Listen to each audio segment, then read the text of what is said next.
mare! For today's video, samahan nyo kami sa ganap ngayong araw.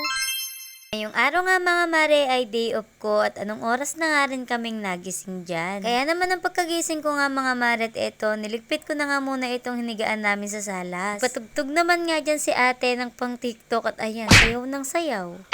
Siyempre pagkaligpit ko nga ng higaan mga mare, dumiretso na nga ako sa kusina para nga hugasan itong kaunting urungin. Mahugasan ko nga yung mga urungin namin mga mare at eto, maglalagay nga lang ako ng tubig dito sa pitchel para doon sa rep. Malagyan ko na nga ng tubig yung mga yan, sabi ko nga kay daddy ilagay na niya sa rep nang lumamig na. Pinahagis ko nga lang itong mga kaning lamig na natira mga mare sa labas para nga kumakain ng mga manok. At habang naglilinis nga ako ng aming kusina mga mare, nag-iisip na nga ako kung ano nga ba yung ulamin namin sa pananghalian. Nang maitapon na nga ni daddy yung hugas mga mare at eto, magsasaing na nga ako, tuunaban ko nga lang itong aming bigas. Habang nagsasaing nga ako mga mare, eto nga si daddy dinala dito yung anak ni Brownie at eto nga sobrang taba.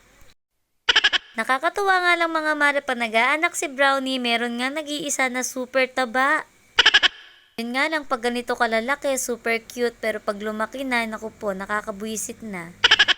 Yang sabi ko nga kay daddy, ibalik na nga doon sa nanay at baka hinahanap na. Tingnan nyo naman kasi diferensya sa kapatid. Ito nga sibuyas na binigay ni Papa, pinaabot ko doon kay Diche para nga kung meron naman silang maiuwi. Super laki nga ng sibuyas na yun mga mare, parang apple. 4 na piraso nga lang yung binigay ni Papa na yun mga mare at ipinauwi ko na kay Diche yung dalawa. Anyway mga mare, habang nakasigang nga itong sinaing ko at eto, lilinisin ko nga lang muna itong CR. Super dalang ko lang talaga kasi ito maasikaso at alam nyo na, palaging busy ang mawi nyo.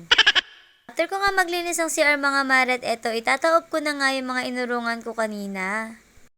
At bago ang lahat mga mare, lalagyan ko na nga muna ng chia seed itong aking tubig sa buong maghapon. Super ganda dito sa katawan mga mare at marami pa siyang benefits. Rich in plant-based protein, antioxidant and omega-3 fatty acid. Sinusupport din ito ng ating heart health, lowering blood pressure and cholesterol. Ilan lang yon sa mga benefits mga mare at marami pa yang benefits na nakukuha. Kaya naman itry nyo na din at sa mga gusto mag-order, ilalagay ko nga po yung link doon sa comment section.